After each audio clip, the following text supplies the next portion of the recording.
The old blue truck made loud noises as it drove down the dusty road into Cedar Ridge. Black smoke came out of the back. People on the street stopped what they were doing to look at the truck. It was not because the truck was old or loud. It was because of the woman driving it. Marlena Torres sat behind the wheel. Her head almost touched the roof of the truck. She was very tall, much taller than any woman anyone in Cedar Ridge had ever seen. Much taller than most men, too. Her long black hair was tied back. Her brown skin was dark from working in the sun. Her hands on the wheel were big and strong. Next to her sat a teenage girl. The girl was also tall, but not as tall as the woman. She had the same dark hair and brown skin. She looked out the window at the small town. Her face showed she was not happy to be there. "This is our new home, Sophia," Marlena said to the girl. Her voice was deep and strong. "We will make a good life here." Sophia did not answer. She just kept looking out the window. She saw small houses with white fences. She saw men in cowboy hats walking down the street. She saw women hanging clothes on lines. Everything looked so different from the big city where they used to live. The truck stopped in front of the general store. Marlena got out first. When she stood up, people could see how tall she really was. She was almost 7 feet tall. Her shoulders were wide. Her arms were thick with muscles.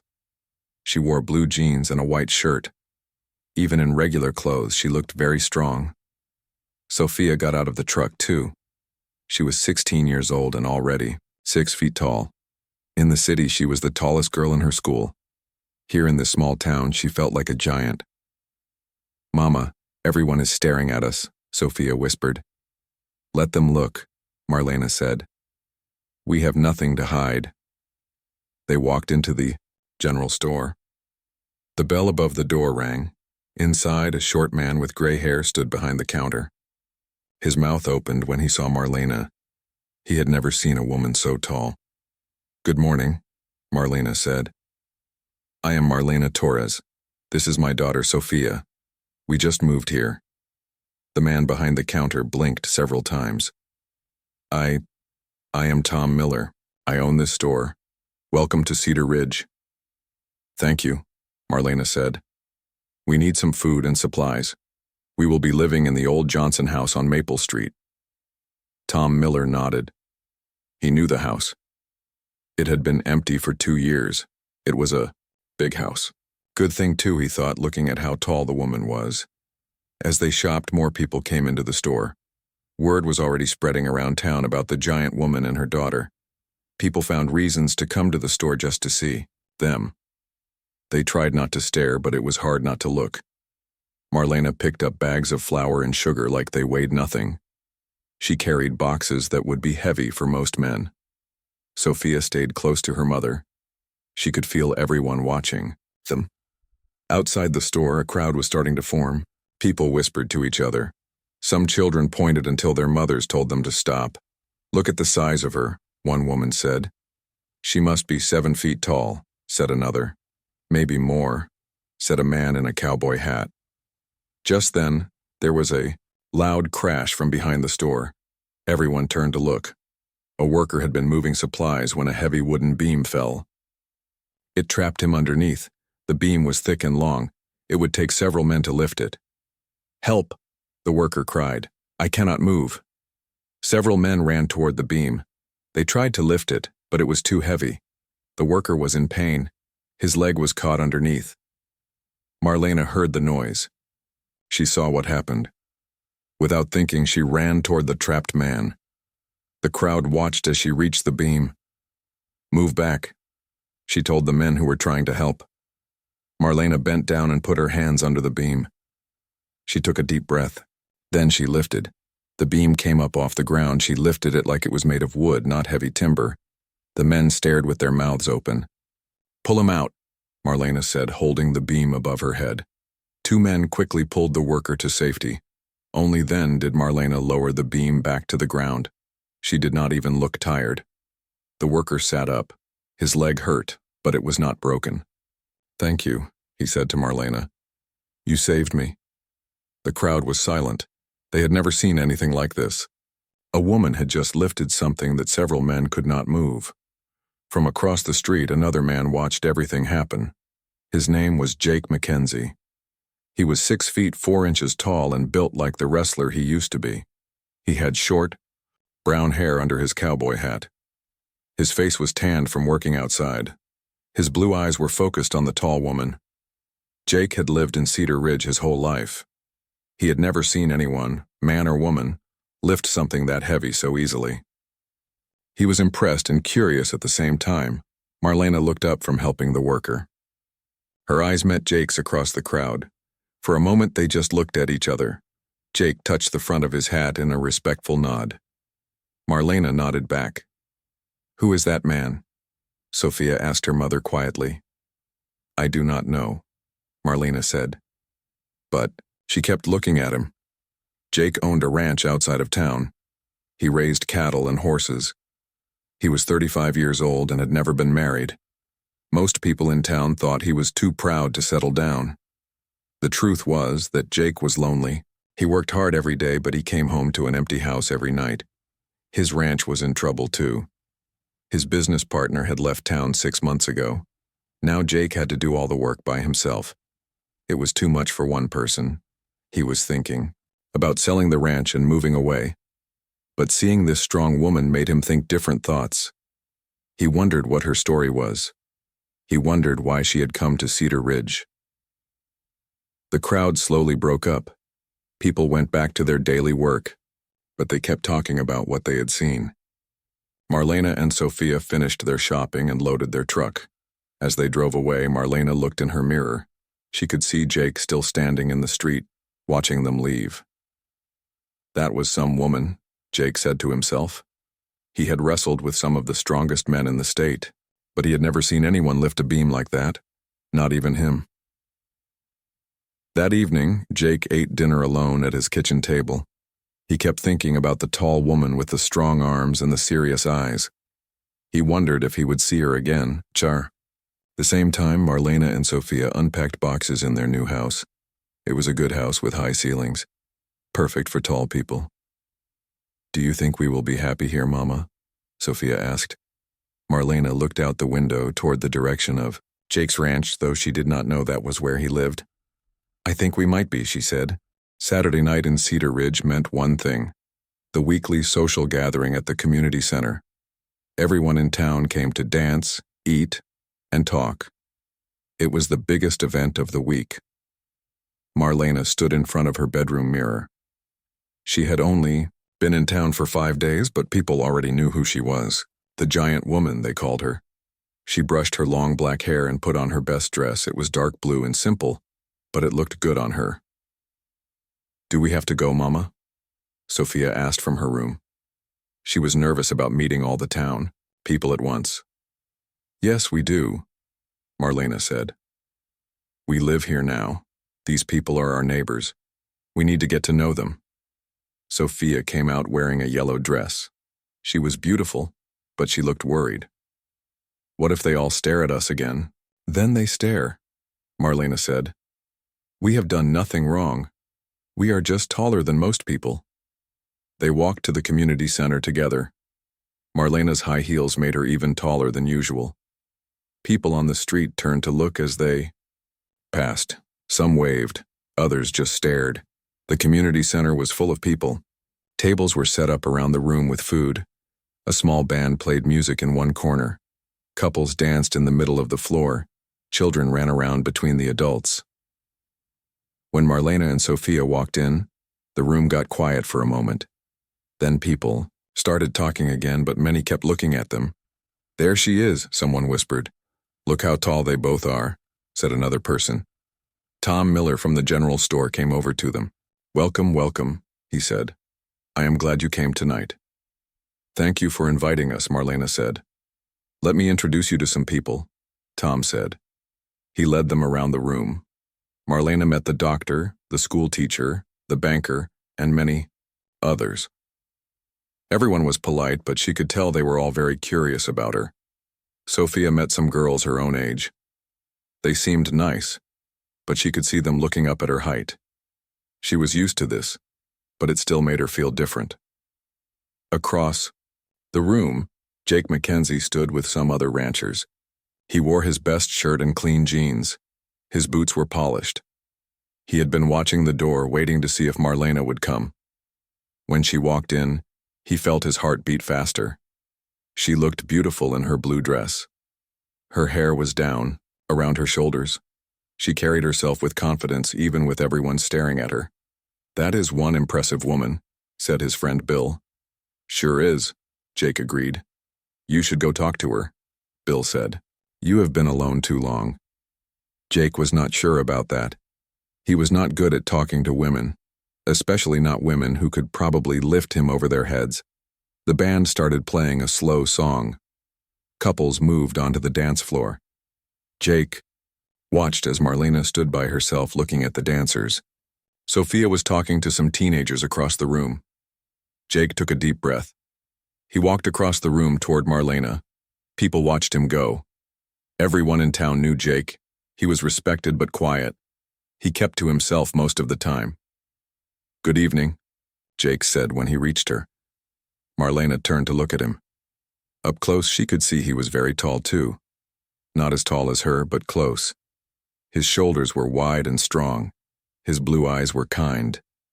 "Good evening," she said back. "I am Jake Mackenzie. I saw what you did the other day. At the store. That was something. I am Marlena Torres, and that was nothing." The man needed help. They stood there for a moment, not sure what to say next. The music played around them. Other couples danced.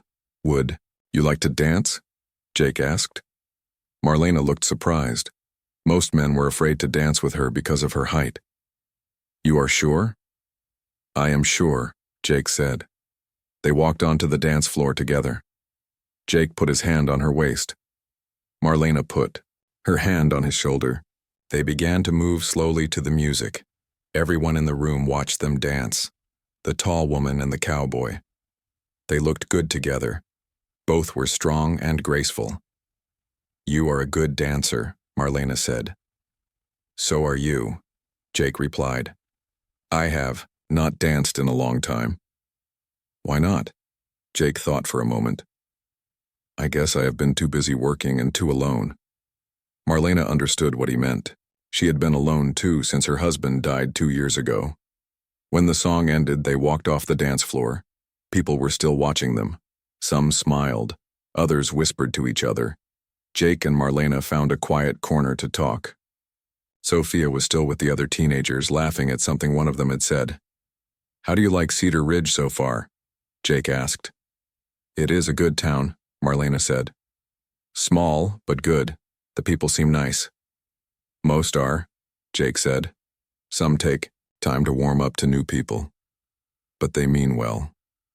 They talked about the town, the weather, and other small things. Jake told her about his ranch. Marlena told him about moving from the city after her husband died. "It must be hard," Jake said. "Raising a daughter alone." "It is," Marlena admitted. "But Sophia is strong, like her father was." "What happened to him?" Jake asked gently. "Mining. Accident," Marlena said. Her voice got sad. "He was a good man, a strong man, but the mine collapsed. He saved 3 other men before." She stopped talking. Jake did not know what to say. He could see the pain in her eyes. As the evening went on, more people came to talk to them. Marlena answered their questions politely. Where was she from? What kind of work did she do? Why had she come to Cedar Ridge? She told them she had worked in construction with her husband. She was good with tools and building things. She had come to Cedar Ridge because it seemed like a good place to raise Sophia. Near the end of the evening, the band took a break. The room got quieter. People gathered in small groups, talking and laughing. Marlena knew this was her chance. She had been thinking about it all week, ever since she saw Jake at the store. She had a plan and she was going to act on it. She walked to the middle of the room. "Excuse me," she said in her loud, clear voice. "Can I have everyone's attention?" The room got quiet. Everyone turned to look at her. Sophia looked worried. She knew her mother well enough to know when she was about to do something surprising. "I want to say something to all of you," Marlena said. and especially to Jake Mackenzie. Jake felt his face get hot. What was she going to say? Marlena looked right at him. Jake Mackenzie, I have heard that you own a ranch. I have heard that you work very hard but that you work alone. I have also heard that your ranch is having troubles. Jake nodded slowly. Word got around fast in a small town. I have a proposal for you, Marlena continued, and for everyone here to witness. The room was completely silent now. Even the children had stopped moving. Marlena took a deep breath. I need a husband, and you need a strong daughter. Sophia needs a father figure, and your ranch needs someone with my strength. I am proposing that we get married. The room exploded, in whispers and gasps. Sophia's mouth fell open. Jake stared at Marlena like he could not believe what he had heard. You do not know me well. Marlena continued, speaking to Jake. But you have seen what I can do. I am strong. I am a hard worker. I can help you save your ranch. In return, you can give Sophia a father and me a husband. It would be good for all of us. Jake felt like the whole room was spinning. A marriage proposal. In front of the entire town. From a woman he had just met. A woman who could probably lift his truck over her head. Jake started to say something, but no words came out. Think about it, Marlena said. But do not think too long. I am a practical woman. I believe in practical solutions to practical problems. She turned and walked towards Sophia, who still looked shocked. Come, Sophia. It is time to go home. As they walked toward the door, the whole room watched them leave. Nobody said anything until they were gone. Then everyone started talking at once. Jake stood in the middle of the room, still trying to understand what had just happened. A marriage proposal, from the strongest woman he had ever seen. A woman who barely knew him.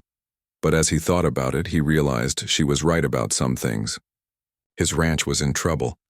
He was lonely. And Sophia did seem like a good girl who needed a father. Well, said his friend Bill, coming up beside him. That was something you do not see every day. No, Jake said quietly. You sure do not. Outside, Marlena and Sophia walked home in silence. Finally, Sophia spoke. Mama, what did you just do? I did what needed to be done, Marlena said. Sometimes the direct way is the best way. But you do not even know him. I know enough, Marlena said. He is a good man. I can see it in his eyes. And we need security, Sophia. We need a place where we belong. Sophia was quiet for the rest of the walk home. She was not sure how she felt about her mother's bold move. It was exciting and scary at the same time. That night, Jake lay in his bed staring at the ceiling.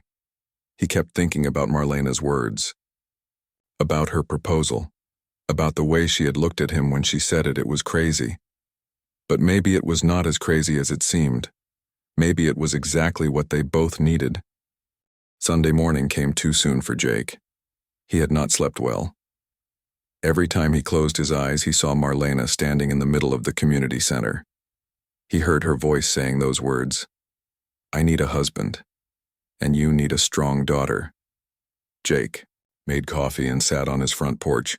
His ranch stretched out in front of him. Rolling hills covered with grass. Cattle scattered across the fields. It was beautiful land. Land his father had given him. Land he was about to lose if things did not change soon. His business partner, Roy, had left 6 months ago. Roy said the EI ranch was too much work and not enough money. He took his half of the cattle and moved to the city. Now Jake had to do everything alone. Feed the animals, fix the fences, manage the money. It was too much for one person. Jake loved his ranch, but he was tired. Tired of working from sunrise to sunset. Tired of eating dinner alone. Tired of going to bed in an empty house. Maybe Marlena was right. Maybe they could help each other. On the other side of town, Marlena was making breakfast for Sophia. Eggs and bacon and fresh bread. She cooked like she did everything else, with strength and purpose. Sophia sat at the kitchen table, still thinking about what happened the night before. Mama, tell me about Papa again. Marlena stopped cooking and looked at her daughter. Sophia only asked about her father when she was worried or scared. Your papa was a good man, Marlena said, strong and kind. He worked hard to take care of us. How? Did you know you loved him? Marlena smiled. I did not know right away. We met at work. He was the only man who was not afraid of my size. He treated me like a normal woman. We became friends first. Then we fell in love.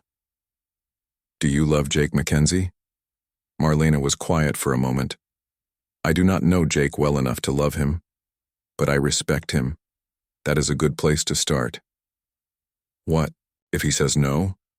Then we will be fine on our own. We always have been. But Marlena hoped he would say yes.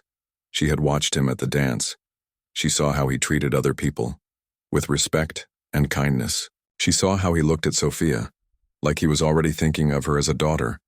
After breakfast, Marlena and Sophia went to church. The small church was full of people from the dance. Everyone stared when they walked in. People whispered behind their hands. Marlena held her head high and walked to a pew in the middle. She was not ashamed of what she had done. She was a woman who spoke her mind. That was not going to change. During the service, the preacher talked about faith and taking chances, about trusting in God's plan. Marlena wondered if God's plan included Jake Mackenzie. After church, people came up to talk to them. Some were curious. Others were concerned. That was quite a speech last night, said Mrs. Anderson, the school teacher. It was the truth, Marlena replied. But marriage is about love, Mrs. Anderson said. Not just practical things. Love can grow, Marlena said. My husband and I started as friends. Sometimes that is the best way. Jake did not go to church that morning. Instead, he rode his horse around the ranch. He always thought better when he was riding. The horse's name was Thunder, a big black stallion that matched Jake's size. As he rode, Jake thought about his life. He was 35 years old. Most of his friends were married with children. He had always been too busy or too picky to settle down. But maybe he had just been waiting for the right person. Marlena was not like any woman he had ever met. She was strong and direct. She said what she meant, and she was beautiful in a way that made him catch his breath. But marriage was a big step, especially to a woman he barely knew, with a teenage daughter he had never talked to. Jake rode to the highest hill on his ranch. From there, he could see the whole valley. His cattle looked like small dots in the distance. This land was everything to him. If marrying Marlena could save it, maybe it was worth the risk. That afternoon, there was a knock on Marlena's door. She opened it to find Jake standing on her porch. He held his hat in his hands. He looked nervous. Hello, he said. Hello, Marlena replied. Would you like to come in? If that is all right. Marlena opened the door wider. Jake walked into the living room. It was a nice room with high ceilings and comfortable furniture. Sophia was reading a book in the corner. Sophia, this is Jake Mackenzie, Marlena said. Sophia looked up from her book. Hello, Mr. Mackenzie. Hello, Sophia. You can call me Jake. Sophia nodded and went back to her book, but Marlena could tell she was listening to everything. Would you like some coffee? Marlena asked. That would be nice. They sat at the kitchen table with their coffee cups. Jake looked around the house. It was clean and well organized, like Marlena herself. This is a nice house, Jake said. It needs some work, Marlena replied. But it is good enough for now. They sat in silence for a moment. Both of them knew why Jake was there, but neither wanted to be the first to speak. Finally, Jake cleared his throat. About last night. Yes? That was quite a proposal. It was honest. Jake nodded. I have been thinking about it, about what you said. And? Tell me about yourself, about your life before you came here. Marlena set down her coffee cup. I was born in Texas. My parents were both tall, but not as tall as me. I grew up helping my father with construction work. When I met Sophia's father, we moved to Colorado. We worked on building projects together, mining companies, office buildings, houses. And after he died? I kept working for a while, but it was hard. The other men did not like taking orders from a woman, even a woman who could outwork them. So I saved my money and decided to move somewhere new. Somewhere Sophia could have a fresh start. Why Cedar Ridge? Marlena smiled. I saw a picture of it in a magazine. It looked peaceful, like a good place to raise a daughter. Jake asked more questions about Sophia's schooling, about Marlena's plans for work, about what she expected from a husband. I do not expect romance and flowers, Marlena said. I expect respect and partnership. I expect a man who will help me raise Sophia and who will let me help him with his work. And Sophia? How does she feel about this? They both looked toward the living room. Sophia was still reading, but her book had not moved in several minutes. Sophia needs a father figure, Marlena said quietly. She is at an age where she needs guidance from both a mother and a father. She needs to see what a good marriage looks like. Jake understood. He had grown up with both parents. His father had taught him about ranching and being a man. His mother had taught him about kindness and family. Sophia needed both of those things. Tell me about your ranch, Marlena said. Jake told her about the land, about the cattle and horses, about the work that needed to be done every day, about the financial trouble since his partner left. I could help with the physical work, Marlena said. I am not afraid of hard labor. I know, Jake said. I saw you lift that beam. That was nothing. I can do much more. Jake believed her. He had wrestled professionally for 5 years. He knew strength when he saw it. Marlena was stronger than most men he had fought. What about love? Jake asked suddenly. Marlena looked surprised. What about it? Do you think we could learn to love each other? Marlena studied his face. He had kind eyes and a gentle voice. He treated Sophia with respect. He was asking real questions instead of just staring at her size. I think we could, she said honestly. If we both work at it. Jake nodded. He was thinking the same thing. Sophia appeared in the kitchen doorway.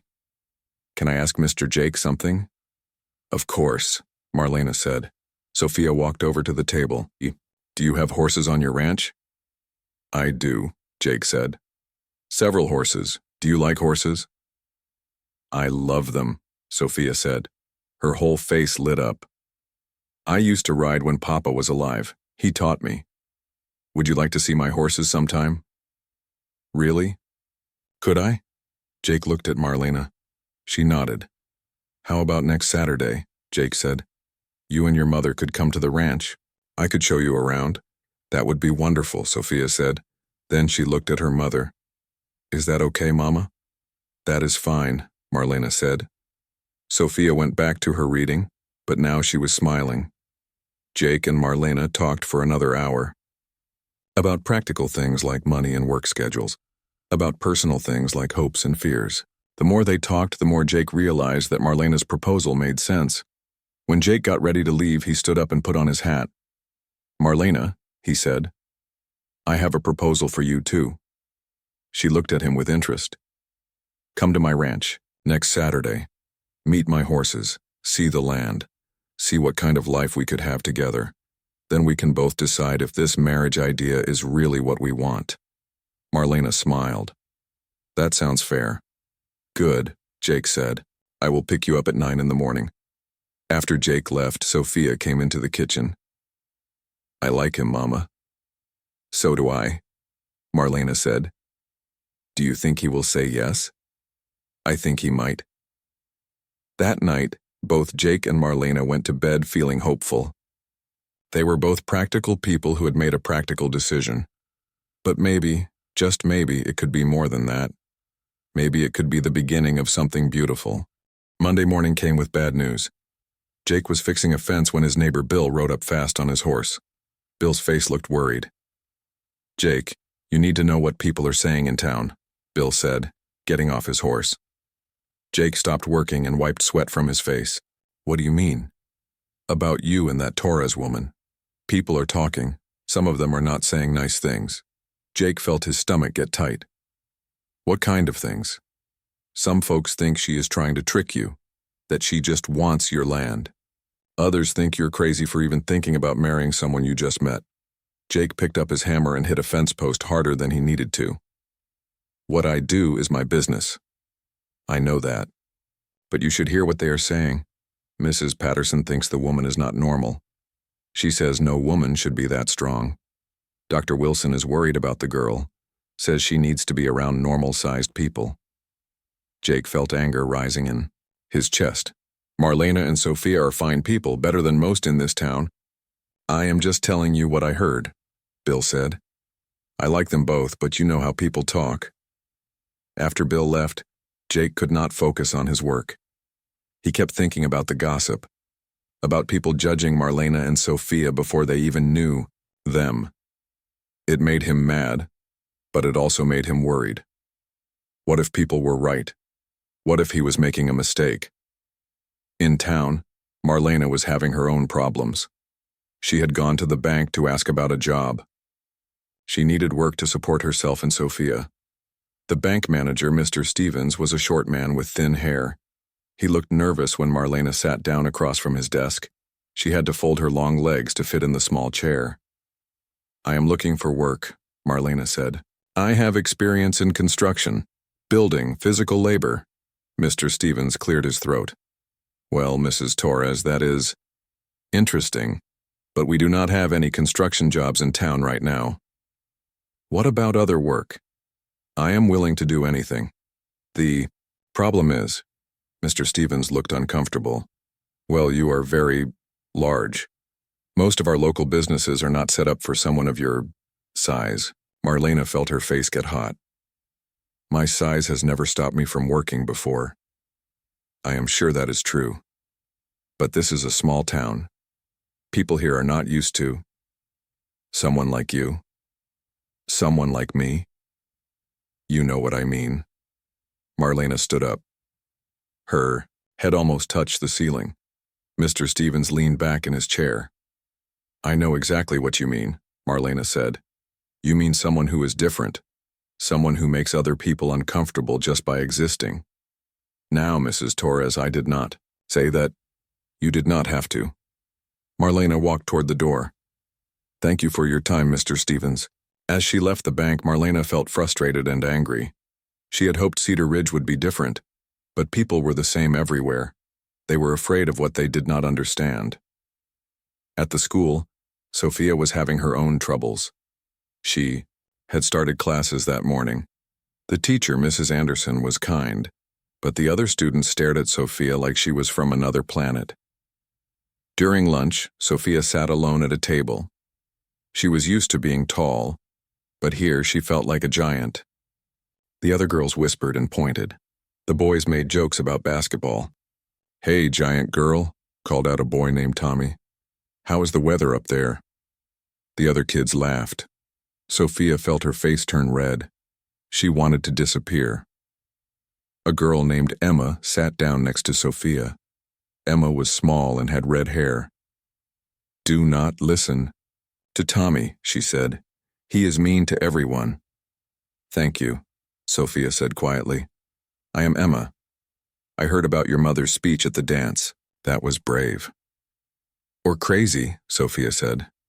Maybe both. Emma smiled. But I think it was romantic, like something from a movie. Sophia was not sure if it was romantic. All she knew was that her life had been turned upside down. First they moved to a new town. Now her mother wanted to marry a stranger. That afternoon, Jake rode into town to buy supplies. He noticed people looking at him differently. Some nodded and smiled like always. Others whispered and turned away. At the general store, Tom Miller seemed nervous. Hello, Jake. How are you doing? Fine, Jake said. I need some wire for my fences. Sure. Tom got the wire but kept looking around the store. Jake, can I ask you something? What? This thing with the Torres woman, are you sure about it? Jake felt tired. Why does everyone think they know what is best for me? We just worry about you. Marriage is a big step, especially to someone you do not know. I know enough. Tom looked doubtful. She is very Strong. Stronger than most men. That is not natural for a woman. Maybe what is natural is not always what is right, Jake said. He paid for his supplies and left. Outside, he saw Marlena coming out of another store. She looked upset. "Marlena," he called out. She turned and saw him. Her face relaxed a little. "Hello, Jake. Is everything all right?" Marlena looked around. People on the street were watching them talk. "Can we go somewhere private?" They walked to the small park behind the church. There was a bench under a big tree. They sat down, though the bench was too small for both of them. "People have been talking," Marlena said. "I know. My neighbor told me this morning. I went to look for work today. No one will hire me. They all have excuses, but I know the real reason." Jake felt angry again. "What did they say?" "That I am too big, too different, too strange for this town." They sat in silence for a moment. Jake could see the hurt in Marlena's eyes, even though she was trying to hide it. "Maybe this was a mistake," Marlena said quietly. "Maybe Sophia and I should leave." "No," Jake said quickly. "Do not let them win." "Win what?" "Their fear, their small thinking." Jake turned to face her. "Marlena, I have been thinking about your proposal. About us. And I think you are right. We could help each other." Marlena looked surprised.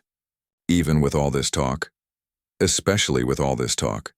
These people do not know you like I am starting to.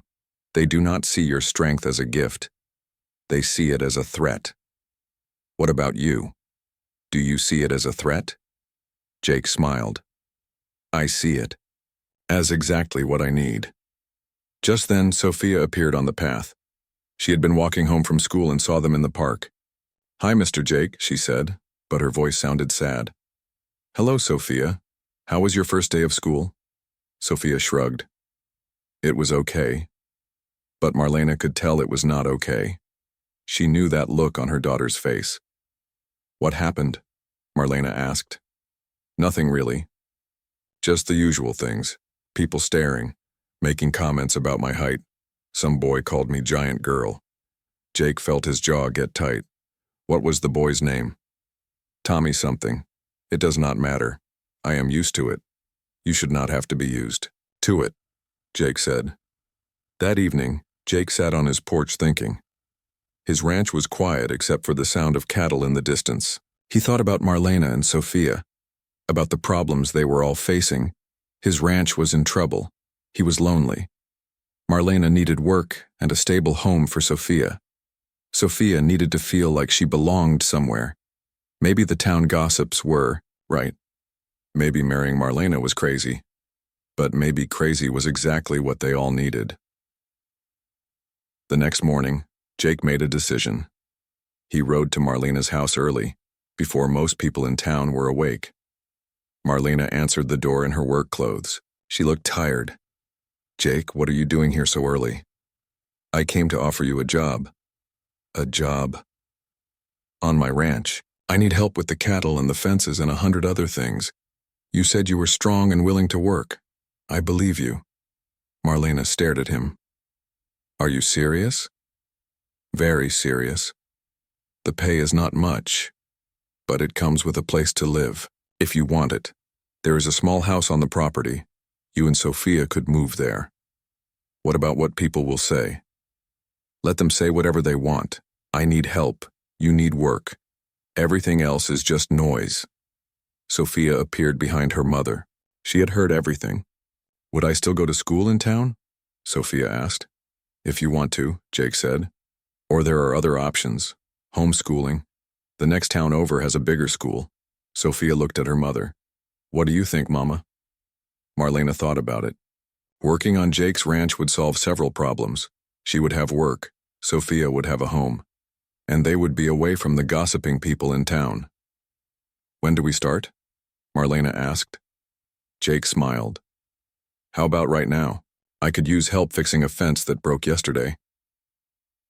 An hour later, Marlena was working beside Jake in the pasture. She lifted fence posts that would have been heavy for 2 men. She drove stakes into the ground with powerful swings of the hammer. She worked faster and stronger than any ranch hand Jake had ever hired. Sophia helped too. She was good with the horses and had a gentle way with the cattle. Jake could see she had learned a lot from her father. As they worked, Jake realized something. This felt right, the three of them working together, like they were already a family. But he also knew the real challenges were just beginning. The town would not stop talking, people would not stop judging, and they still barely knew each other. Marriage was a big step, even a practical marriage. Jake wondered if they were all strong enough to make it work. Looking at Marlena lift another heavy post, he thought they just might be. 2 weeks had passed since Marlena and Sophia moved to the small house on Jake's ranch. The house was simple but comfortable, 2 bedrooms, a kitchen, and a living room. Most importantly, it had high ceilings that did not make Marlena feel like she had to duck everywhere she went. Every morning Marlena worked alongside Jake. She learned quickly how to handle the cattle and repair equipment. Jake was amazed at how much work she could do. Jobs that used to take him all day now took half the time with her help. But Sophia was still struggling. She rode the school bus into town every day, and every day she came home looking sad. The other kids had not stopped staring and making comments. She felt like she did not fit in anywhere. On Saturday morning, Jake found Sophia sitting by the horse fence. She was watching Thunder, his big black stallion. The horse was beautiful but wild. Jake was the only person who could ride him. "He is a beautiful horse," Sophia said when Jake walked up. "He is," Jake agreed, "but he has a bad temper. He does not like most people. He looks lonely."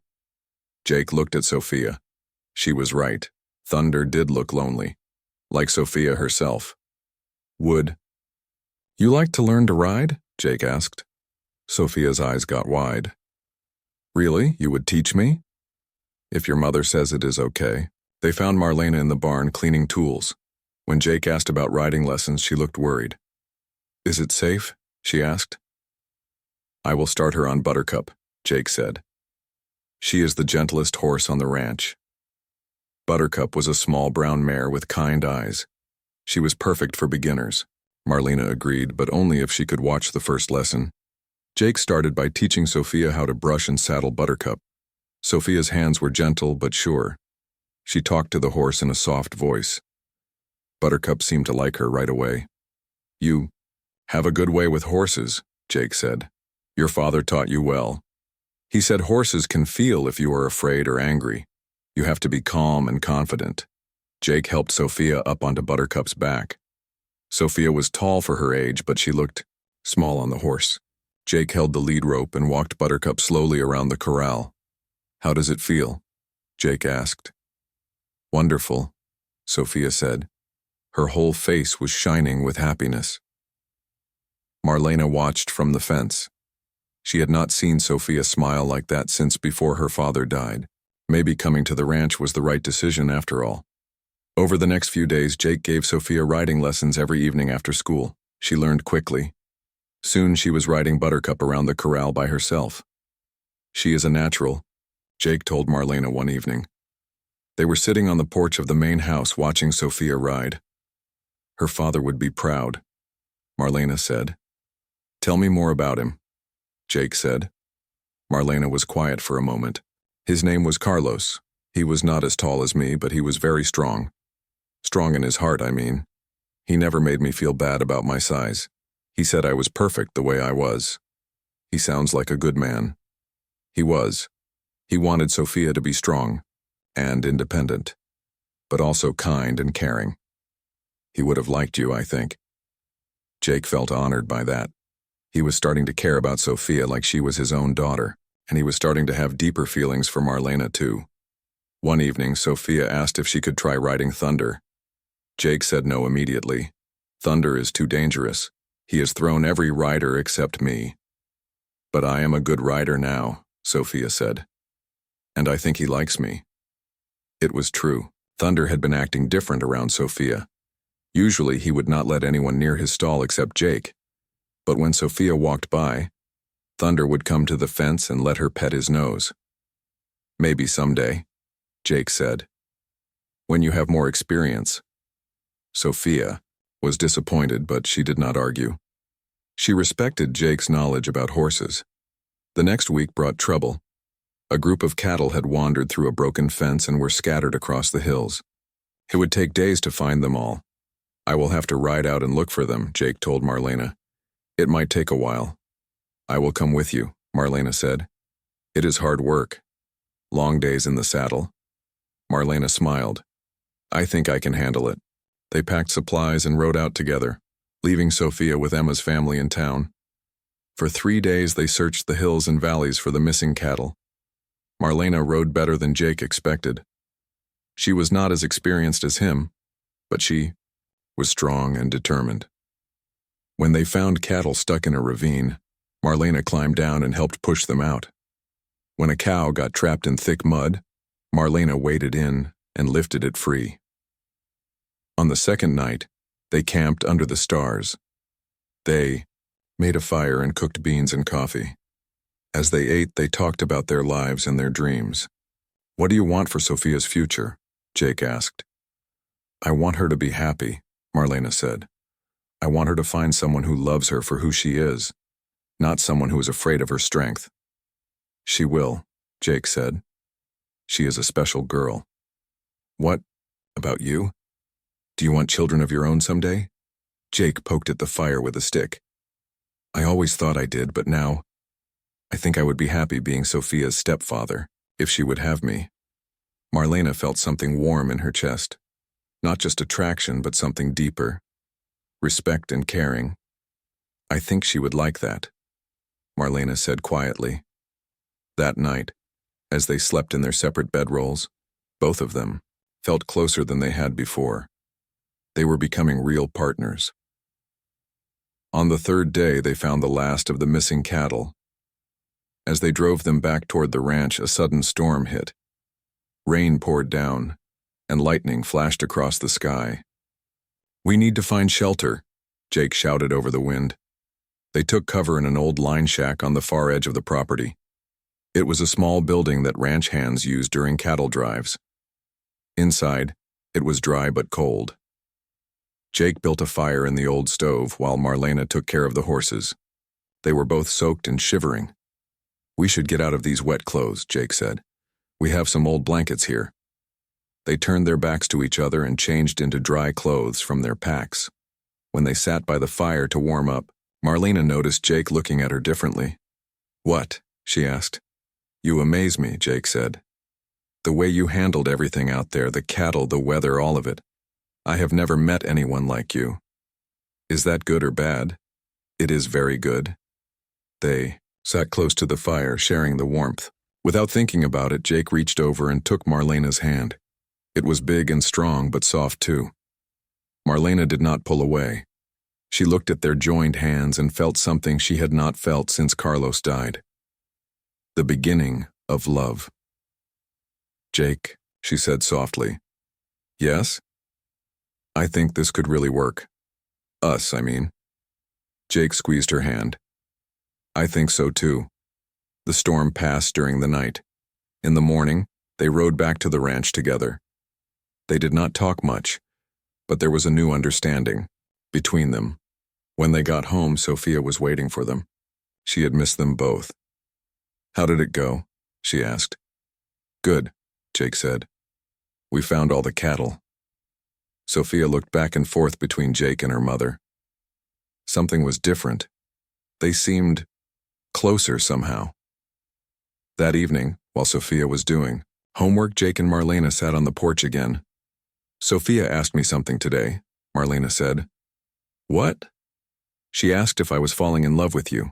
Jake felt his heart beat faster. What did you tell her? I told her I was not sure yet, but that I was starting to care about you very much. Jake turned to look at her. And how do you feel about that? Marlena smiled. Scared. But good scared. Like when you are about to try something new and exciting. Jake understood exactly what she meant. Marlena, can I ask you something? Of course. Would you like to make this engagement official? I know we started this for practical reasons, but I think it could be more than that now, Marlena felt her breath catch. Are you proposing to me? For real this time? Jake got down on one knee right there on the porch. He did not have a ring, but he had something better. He had a heart full of growing love. Marlena Torres, will you marry me? Not just for practical reasons, but because I'm falling in love with you and Sophia both. Marlena looked down at this good man on his knees. This man who had welcomed her and her daughter, who had seen her strength as a gift, not a problem. Yes, she said. Yes, I will marry you. When Sophia came out to say goodnight, she found them, kissing on the porch.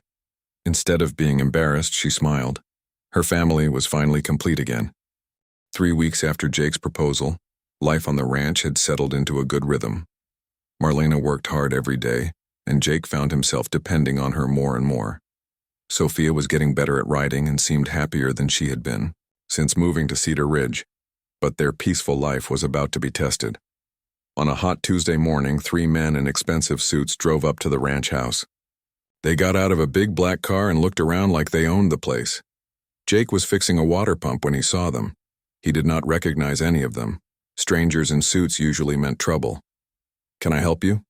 Jake asked, walking over to them. The tallest man stepped forward. He had gray hair and cold eyes. Are you Jake McKenzie? I am. My name is Richard Colt. I represent Colt Development Company. We would like to discuss buying your ranch. Jake felt his stomach drop. He had heard of Colt Development. They bought land to build shopping centers and housing developments. My ranch is not for sale, Jake said. Everything is for sale, Mr. McKenzie, for the right price. Not this place. Richard Colt smiled, but it was not a friendly smile. Perhaps you should think about it. This land would be perfect for our new project.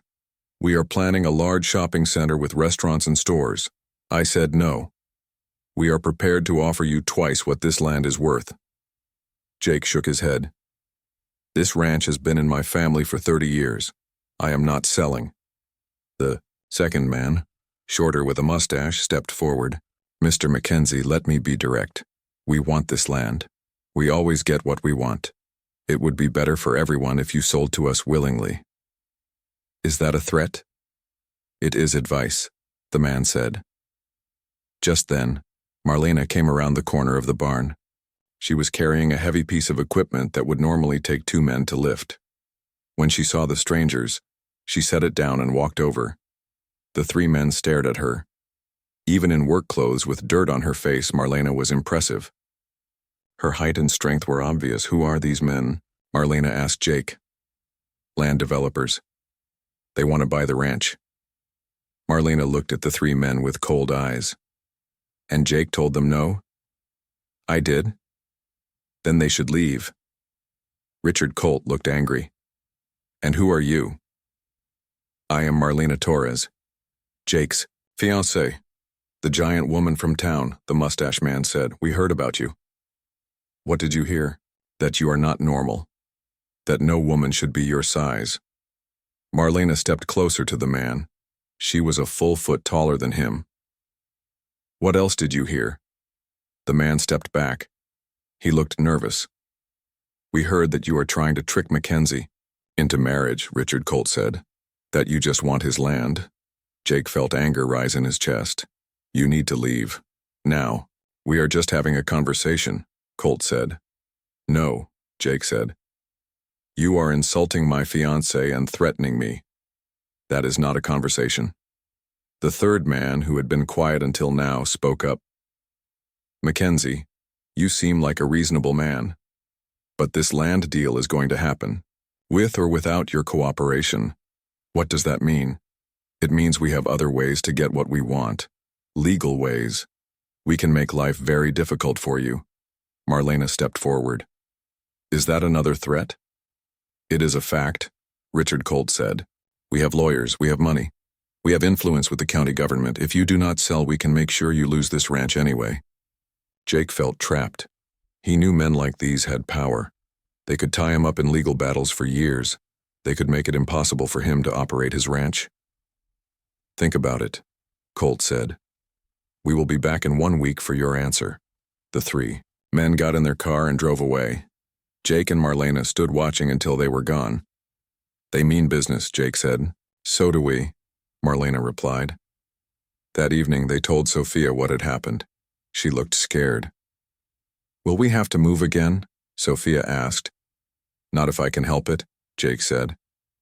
What can we do? Marlena asked. Jake was not sure. He knew the law, but not as well as expensive lawyers. He had some money saved, but not enough to fight a big company. Maybe I should call a lawyer, Jake said. Do we have enough money for that? We will have to find it somehow. The next few days were tense. Jake tried to work normally, but he kept thinking about the developers. Marlena noticed he was not eating well and not sleeping well. On Friday, Sophia came home from school with news. People in town are talking, she said, about the developers. What are they saying? Marlena asked. That the developers want to buy lots of land. Not just our ranch. They want to build a huge shopping center. Some people think it would be good for the town, jobs and money. Jake felt worse. If the townspeople supported the developers, it would be even harder to fight them. Saturday morning, Richard Colt and his men came back. This time they brought more people. A lawyer, a surveyor, and 2 big men who looked like security guards. Have you thought about our offer? Colt asked. Yes, Jake said. And the answer is still no. That is unfortunate, the lawyer said. Because we have some legal papers to serve you. He handed Jake a thick stack of documents. Jake looked through them quickly. The words were complicated, but the meaning was clear. The developers were claiming there were problems with Jake's land ownership. They were taking him to court. This is garbage, Jake said. My family has owned this land for 30 years. That may be, the lawyer said. But there are questions about the original land grants, about water rights, about environmental issues. It could take years to sort out, and cost a lot of money. Jake felt sick. These men were trying to steal his ranch with legal tricks.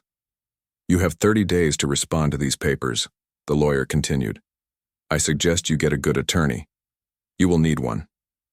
As the men prepared to leave, one of the security guards looked at Sophia, who was standing near the barn. Pretty girl, the guard said. Be a shame if something happened to her. That was too much for Marlena. She moved faster than anyone expected. Before the guard could react, she grabbed him by the front of his shirt and lifted him off the ground. What did you say? Marlena asked. Her voice was dangerous. The guard's feet were hanging in the air. His face was turning red. Nothing, he gasped. I did not say nothing. If you ever threaten my daughter again, Marlena said, I will break you in half. She set the guard down hard. He stumbled backward, looking scared. Richard Colt was angry. You cannot threaten us. I am not threatening, Marlena said calmly. I am promising. Stay away from Sophia. The developers left quickly, but Jake knew they would be back, and next time they might bring more men. That night, the 3 of them sat around the kitchen table, trying to figure out what to do. Maybe we should sell, Jake said sadly. Maybe it is not worth fighting. This is your home, Marlena said. Your father's land. You cannot just give up. But what if they hurt Sophia? What if they make good on their threats? Sophia looked back and forth between them. I am not afraid of them, she said. I am afraid for you, Jake said. Then we fight, Marlena said. All of us together. Jake looked at her. They have money and lawyers and influence. What do we have? We have each other, Marlena said. And we have the truth. This is our land, our home, our family. Sophia reached across the table and took Jake's hand. You said I could be your daughter. Daughters do not run away when their family is in trouble. Jake felt tears in his eyes. These 2 women had become his whole world. He could not let anyone take that away. You are right, he said. We fight. Outside, the wind was picking up. Storm clouds were gathering on the horizon. Jake looked out the window at his land, his cattle, his home. He did not know how they would win against such powerful enemies. But he knew they would try. They were a family now, and families stick together. The real battle was just beginning. The storm hit 3 days later. It was the worst storm Cedar Ridge had seen in years. Rain fell like bullets from the sky. Wind howled across the plains. Lightning split the darkness every few seconds. Jake stood at the window of the main house, watching the storm destroy everything he had worked to build. The new fence he and Marlena had fixed was down. Water was flooding the low pastures where his cattle grazed. The roof of the old barn was leaking badly. "It is getting worse," Marlena said, coming to stand beside him. She was soaked from checking on the animals. "The cattle in the south pasture are in trouble," Jake said. "The creek is rising fast. If it floods, they could drown. We have to move them. In this storm, it is too dangerous." Thunder crashed overhead. Sophia appeared from her room looking scared. "What is happening?" "Bad storm," Jake said.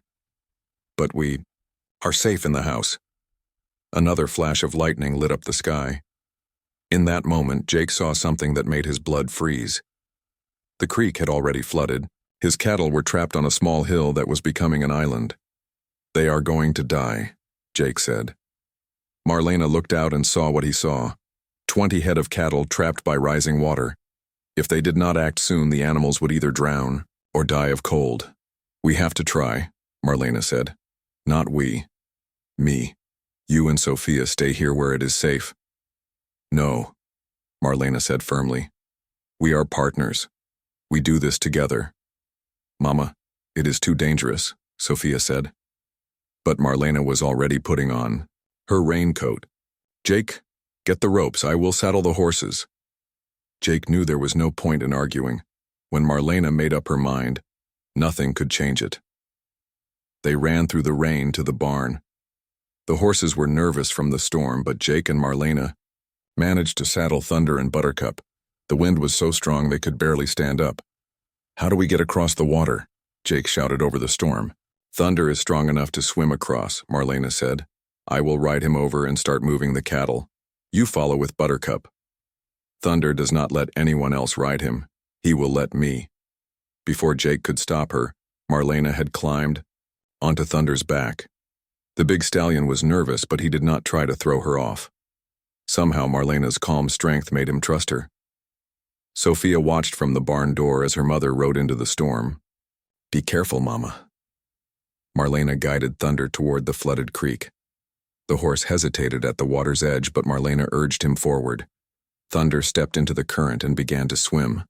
The water was cold and fast. It tried to sweep them downstream. But Thunder was strong, and Marlena held on tight. Slowly, they made it across to where the cattle were trapped. Jake followed on Buttercup. The smaller horse struggled more in the current, but they made it across too. On the small hill, the cattle were panic. They were cold, wet, and scared. Some were already weak from standing in the wind and rain.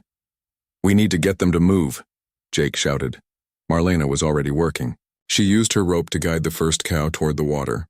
The animal did not want to go, but Marlena was persistent. Finally, the cow stepped into the current. Jake helped guide the cow across while Marlena worked on the next one. It was slow, dangerous work.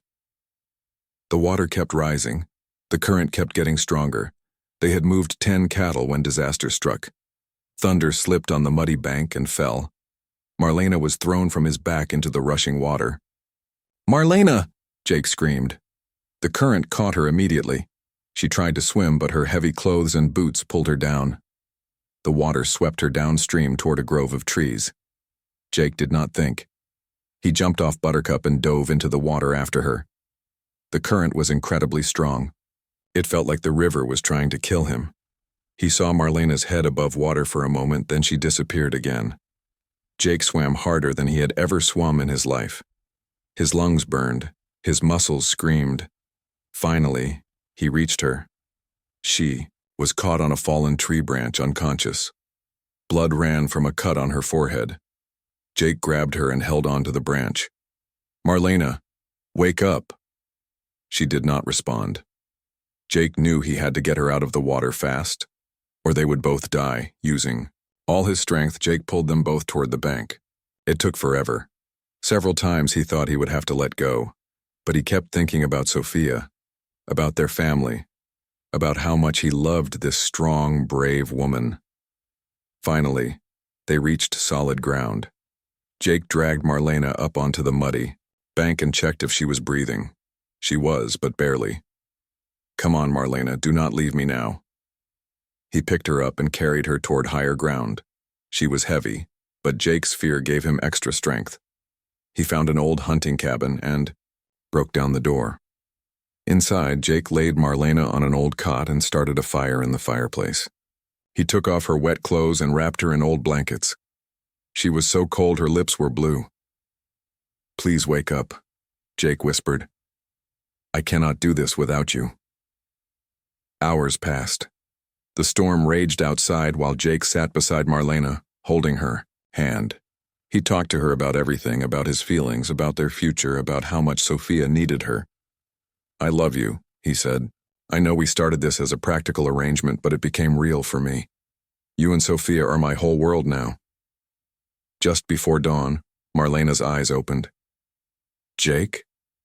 Relief flooded through him. "Thank God, how do you feel?"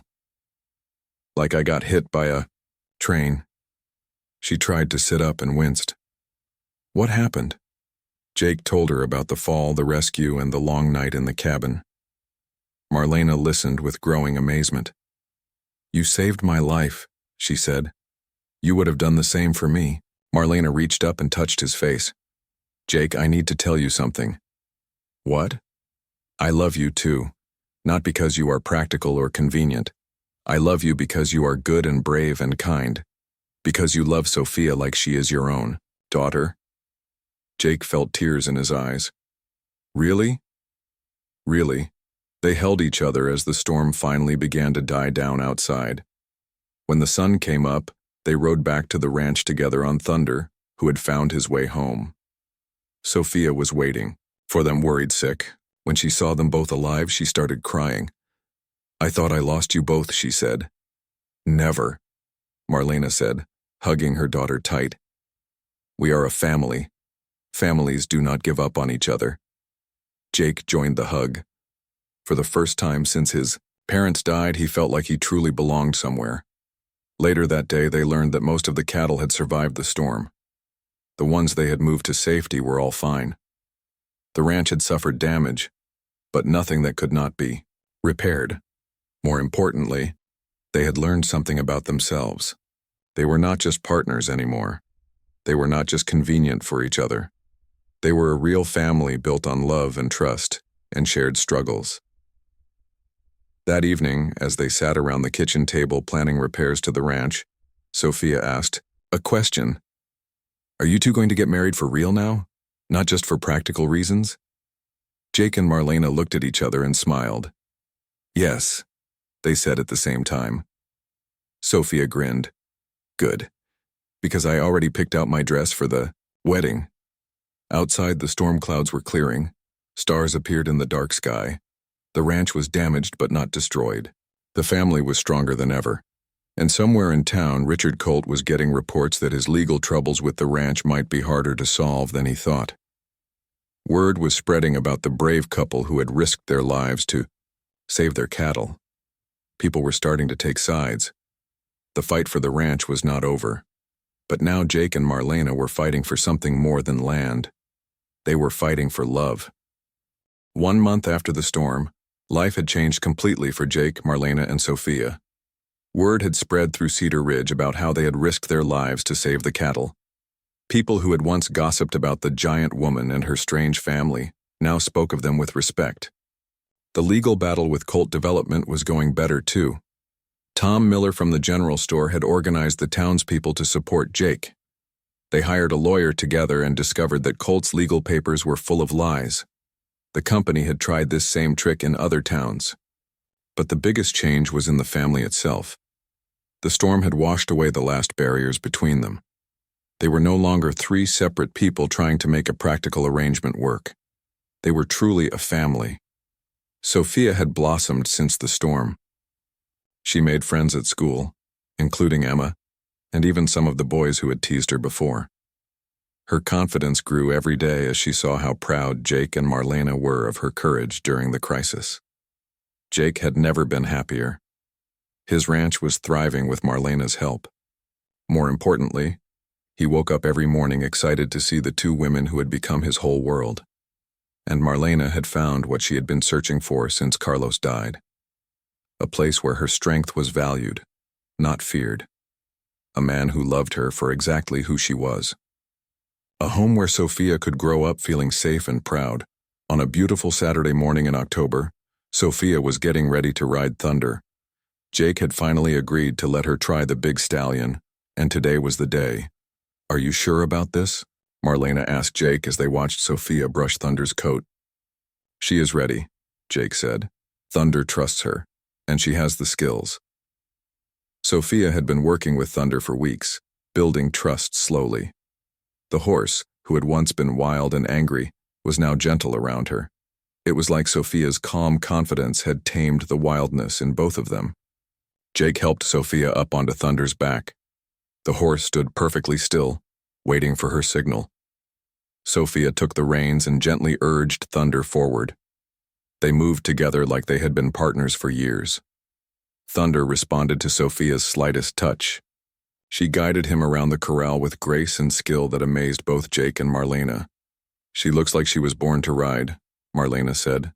"Just like her father," Jake replied. Then he caught himself. You mean exactly what you said," Marlena smiled. "You are her father now." As Sophia rode, she felt a happiness she had not known since before Papa died. Thunder was strong and powerful, but he trusted her completely. She felt like she could do anything. But then something went wrong. A snake slithered across the path in front of them. Thunder reared up in fear, his front hooves pawing the air. Sophia held on tight, but she was not ready for such a sudden movement. She fell hard to the ground. Her left leg twisted under her as she landed. The sound of breaking bone was loud in the quiet morning air. "Sophia!" Marlena screamed. Both parents ran to where Sophia lay. She was conscious but in terrible pain. Her leg was bent at a wrong angle. Jake could see it was badly broken. "We have to get her to the doctor," Jake said. "The truck will take too long on these back roads," Marlena said. "And too bumpy for her leg." Jake looked around desperately. The main road was 5 miles away through rough country. Sophia needed help fast, but moving her wrong could make the injury worse. "I will carry her," Marlena said. 5 miles? With a broken leg? "I can do it." Jake knew she was right. Marlena was strong enough to carry Sophia gently and quickly. But the path to the main road was treacherous. Rocky ground, creek crossings, steep hills. "I will come with you," Jake said. "No. You need to drive the truck to meet us. Take the long way around and meet us at Miller's Creek Bridge." Jake understood immediately. If he drove the truck on the roads, he could meet them halfway. It would save precious time. Working together, they made a stretcher from blankets and fence posts. Jake helped lift Sophia onto it. She was trying to be brave, but tears ran down her face from the pain. "It is going to be okay, baby," Marlena said. "Mama is going to take care of you." "I know," Sophia whispered. "I trust you." Marlena picked up the stretcher like it weighed nothing. Sophia was tall and strong for her age, but Marlena carried her like she was a small child. Jake kissed them both. "Be careful. I love you." "We love you too," Marlena said. Jake ran to his truck while Marlena started across the rough country. She moved as fast as she could while keeping Sophia stable. Her powerful legs carried them over rocks and fallen logs. Her strong arms held the stretcher steady. Sophia watched her mother's face as they traveled. Marlena's jaw was set with determination. Sweat poured down her face, but she never slowed down. "Mama, you can rest if you need to," Sophia said. "I do not need to rest," Marlena replied. "You are my daughter. I would carry you to the end of the world if I had to." After 2 hours of hard travel, they reached Miller's Creek Bridge. Jake was already there with the truck, along with Dr. Wilson, who he had called ahead. Dr. Wilson examined Sophia's leg right there on the bridge. "It is a clean break," he said. "Painful, but it will heal well. You got her here fast. That made all the difference." As they loaded Sophia into the truck for the ride to the hospital, she grabbed Jake's hand. "Dad," she said.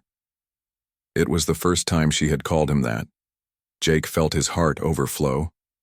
"Yes, sweetheart? Thank you for taking care of us. Thank you for letting me be your father." At the hospital, Sophia's leg was set and put in a cast. She would be on crutches for 2 months, but she would heal completely. As they sat in the hospital waiting room, Jake and Marlena realized something important. They had faced a crisis as a true family, working together, trusting each other completely, putting Sophia's needs above everything else. "We should set a wedding date," Marlena said suddenly. Jake looked surprised. "Right now?" "Right now. I do not want to wait anymore. We are already a family. We should make it official." "When?" 2 weeks from today. Sophia will be healed enough to walk down the aisle with crutches."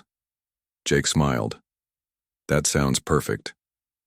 2 weeks later, on a crisp November morning, the little church in Cedar Ridge was packed with people.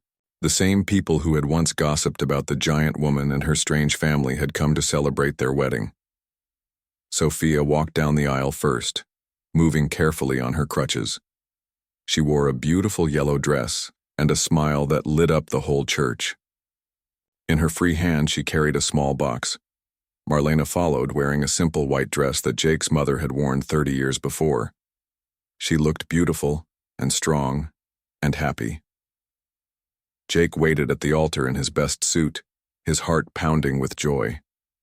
The preacher spoke about love and family and the strength that comes from facing life's challenges together. But the most moving moment came when Sophia stepped forward. "I have something for Dad," she announced to the whole congregation. She opened the small box and pulled out a handmade bookmark. On it, she had written in careful letters, "To the best dad in the world. Thank you for making our family complete. Love, Sophia." Jake's eyes filled with tears as he hugged his new daughter. "Thank you, Sophia. I love you too." When the preacher pronounced them husband and wife, the whole church erupted in cheers. Jake and Marlena kissed as husband and wife for the first time. Sophia stood beside them, beaming with pride. At the reception, people came up to congratulate them and to apologize for their earlier doubts. "I was wrong about you," Mrs. Anderson told Marlena. "You are exactly what this town needed." "We were all wrong," said Mr. Stevens from the bank. "You are a blessing to our community." Even Tommy, the boy who had teased Sophia at school, came up to apologize. "I am sorry I called you giant girl," he said. "That was mean." "It is okay," Sophia replied. "I am tall, and that is nothing to be ashamed of." As the evening wound down, the new family sat together at the head table. Sophia was tired but happy. Jake and Marlena held hands and watched their friends and neighbors celebrate. "What are you thinking about?" Marlena asked Jake. "About how this all started," Jake said. "With you making that announcement at the dance. About needing a husband, and me needing a strong daughter. Do you think we found what we were looking for?" Jake looked at Sophia, who was laughing with Emma and her other friends. Then he looked at Marlena, his strong, beautiful wife. "We found much more than that," he said. "We found love." 6 months later, Richard Colt and his development company gave up their legal fight. The townspeople had rallied around the Mackenzie family so strongly that Colt could not win. He moved on to easier targets in other towns. Jake's ranch prospered with Marlena's help. They added more cattle and built new barns. Sophia became the best young rider in the county and started teaching other children how to handle horses. Most importantly, they built a family based on love, respect, and the understanding that being different was not something to hide. It was something to celebrate. On quiet evenings, they would sit on the porch and watch the sun set over their land. Sophia would do her homework while Jake and Marlena planned the next day's work. They had all gotten exactly what they needed. Jake had found a partner strong enough to help him save his ranch. Marlena had found a husband who valued her strength. Sophia had found a father who loved her unconditionally. But more than that, they had found something none of them had dared to hope for. They had found a love that made them all stronger than they had ever been alone.